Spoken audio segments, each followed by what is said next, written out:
नमस्कार दर्शकों, किसान एवं पशुपालक भाइयों, स्वागत है आपका हमारी खेती हमारे पशु यूट्यूब चैनल और फेसबुक पेज पर। किसान साथियों, आज मैं पशुओं के बारे में एक बहुत ही ज़रूरी जानकारी आपसे साझा करना चाहता हूं। मेरे बहुत से पशुपालक भाई ये गलती बार बार कर रहे हैं और इस गलती की वजह से हमारा पशु बेरहम मौत मर जाता है। जी मेरे किसान भाइयों, मैं इस गलती को ना दोहराने की अपील करूंगा अपने किसान भाइयों से, पशुपालक भाइयों से। बात क्या है और समस्या क्या है वो मैं आपसे एक बार बताना चाहता हूं। आज बहुत से पशुओं में पीछा दिखाने की समस्या चल रही है। इस समस्या का समाधान स्थायी नहीं है, ये बात मैं आपसे पहले भी बता चुका हूं। इसका 100% इलाज नहीं है। कोई भी ऐसी दवाई नहीं है जो इसका 100% इलाज कर दे। ऐसी बीमारी है ये जो पशु में पोषक तत्वों की कमी से आती है। कभी भी पोषक तत्वों की कमी आ जाए या पशु में गर्मी बढ़ जाए तो जिसकी वजह से पशु पीछा दिखाना शुरू कर देता है। लेकिन हमारे जो पशुपालक भाई हैं वो इस बीमारी को जड़ से ख़त्म करने के लिए तरह तरह की देसी जड़ी बूटियाँ उनको खिलाने की कोशिश करते हैं, जिसका परिणाम क्या आता है आपने कई बार देखा भी होगा कि इसका जो परिणाम है वो कितना भयंकर और गंभीर होता है।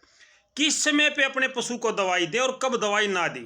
अगर आपका पशु 6 महीने का, 7 महीने का, 8 महीने का प्रेग्नेंट है तो आप अपनी गाय या भैंस को पीछा ना दिखाने की दवाई दे सकते हो। अगर आपका पशु 9 महीने या 10 महीने का प्रेग्नेंट है, यानी मैं बैठने का 1-1.5 महीना बाकी है, तो ऐसे पशु को कभी भी आप पीछा दिखाने की कोई भी दवाई देसी ना दें, क्योंकि जो देसी दवाइयाँ हैं उनकी कोई लिमिट नहीं है। ये ठंडी दवाइयाँ होती हैं, आपको ही पता है, ठंडी दवाई हम देते हैं उसको। और ये ठंडी दवाई क्या करती है पशु के साथ में वो भी एक बार आप सुन लीजिए। जब हम अपने पशु को ये ठंडी दवाइयाँ देते हैं तो पशु का जो बैठने का घाट होता है, जहाँ से बच्चा निकलता है, वो रास्ता टाइट हो जाता है। जब वो टाइट हो जाता है हमें लगता है कि हमारा पशु अब ठीक हो गया है, हमारा पशु ने गाद दिखाना बंद कर दिया, पीछा दिखाना बंद कर दिया है। लेकिन हम ये भूल जाते हैं कि बच्चा कहाँ से निकलेगा। बहुत से मेरे पशुपालक भाइयों के साथ हर दिन ये दुर्घटना हो रही है कि वो अपने पशु को बहुत ज़्यादा घातक दवाइयाँ या बहुत ज़्यादा ठंडी दवाइयाँ दे देते हैं, जिससे पशु के बच्चा निकलने के रास्ते बंद हो जाते हैं और फिर वो पशु सुबह से ब्याने लग जाता है और शाम तक नहीं ब्याता है। सुबह से शाम तक नहीं ब्याता, 24 घंटे इंतजार करते हैं। पशु बार बार जोर लगाता है, जोर लगा के थक जाता है और थक करके वो बैठ जाता है, परेशान हो जाता है। फिर हम डॉक्टर को बुलाते हैं। डॉक्टर ज़बरदस्ती से उस बच्चे को बाहर निकाल देता है, जिससे उस पशु का जो शरीर है वो फट जाता है और उस पशु की मौत हो जाती है। ये आपने भी देखा होगा, आपके आसपास में भी ऐसी घटना हुई होगी। तो ऐसे मेरे भाई जो पशु के पीछा दिखाने से परेशान हैं, जब आपका पशु को 1-1.5 महीना ब्याने का रह जाए तो आप कभी भी अपने पशु को कोई भी देसी दवाई ना दें। दवाई कौन सी है वो मैं आपको एक बार बताना चाहूँगा। आप पशु को कैल्शियम चढ़वाओ, जस्टाप्रोजन नाम की दवाई है, 50 ग्राम जस्टाप्रोजन दो। लेकिन ये भी तब तक देनी है जब तक आपके पशु के ब्याने का समय बाकी हो। जब आपके पशु के ब्याने का समय पूरा हो जाता है, यानी कि गाय 9 महीने पूरा कर लेती है, भैंस 10 महीने पूरा कर लेती है, उसके बाद एक दिन भी आपने ये दवाई नहीं देनी है।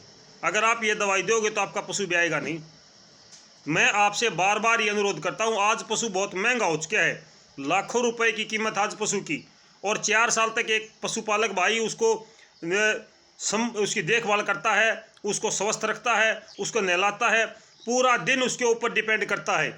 और फिर अगर आपके पशु के साथ ऐसा हो जाए कि वो मर जाए तो आप सोचिए क्या होगा। तो मेरे दर्शकों, किसान पशुपालक भाइयों, थोड़ी सी समझदारी से काम लें। जो पशु हमारे पास हैं ये केवल पशु नहीं है, हमारा जीवन का आधार भी हैं, हमारा इनकम का सोर्स भी हैं। और इस प्रकार से अगर हम गलतियां करेंगे तो हमारे पशु के ऊपर क्या बीतती है ये हम नहीं अनुमान नहीं लगा सकते। बच्चा तो बच जाता है लेकिन माँ गुजर जाती है। फिर उस बच्चे को देख देख के हम परेशान रहते हैं, फिर उस बच्चे को पालने की समस्या हमारे सामने आ जाती है। इस प्रकार की समस्याएं बहुत से किसान भाइयों के साथ बनती हैं। हम उसको दवाई दे देते हैं या इंजेक्शन भी लगवा देते हैं। कैल्शियम चढ़वाओ, 1 बोतल कैल्शियम की चढ़वा दो, कैल्शियम की कमी होगी तो दूर हो जाएगी। दूसरा, उसको 50 ग्राम जस्टा प्रोजन शुरू कर दो। अगर वो ठीक होता तो ठीक है। अगर ब्याने के नज़दीक आ रहा है तो आप उसके छिक्की वगैरह लगा दो, रस्सी से भी हम उसको जो प्रबंध करते हैं वो प्रबंध करो, या अपने पशु की रखवाली करो। सबसे बढ़िया है कि आप अपने पशु की रखवाली करो ताकि आपका पशु ठीक ठाक बह जाए। दूसरी गलती क्या होती है? पहली गलती तो है कि पशु मर जाता है। दूसरी गलती क्या होती है कि अगर वो पशु जी भी जाता है, वो पशु नहीं मरता, चलो भगवान आप पे मेहरबान होता है और आपका पशु नहीं मरता है, तो आपका पशु दूध नहीं देगा, क्योंकि ज़्यादा ठंडी चीज़ खिलाने से उसके लैक्टोज फ्रीज हो जाते हैं। पशु की जो दूध देने की कैपेसिटी होती है वो घट जाती है। फिर आप पूछते हो कि जी मेरा पशु दूध नहीं दे रहा है, मेरा पशु दूध से नहीं चल रहा है। नहीं चलेगा भाई, बिल्कुल नहीं चलेगा। ऐसी गलती अगर आप करोगे तो आप खुद अपने पशु को खराब कर लोगे। जिस भाई के भी गाय भैंस पीछा दिखाती है उसको 2-1.5 महीने पहले दवाई दो ब्याने से, और वो भी नॉर्मल दवाई दो, ज़्यादा ठंडी दवाई ना दो। फिर उसके बाद में अगर आपका पशु 1 महीना ब्याने का है, 20 दिन ब्याने के हैं, 10 दिन ब्याने के हैं, तो आप ये कोई विदेशी दवाई अपने पशु को ना दो। इससे आपका पशु मर भी सकता है और दूध से ना चले वो भी मरने के समान हो जाता है। हमारे पशु की कीमत खराब हो जाती है। तो मेरे पशुपालक भाइयों, अगर वीडियो आपको अच्छी लगे, अगर ये वीडियो आपको अच्छी लगी तो शेयर जरूर करें। हर पशुपालक भाई तक पहुंचाने की जिम्मेदारी अब आपके आगे है।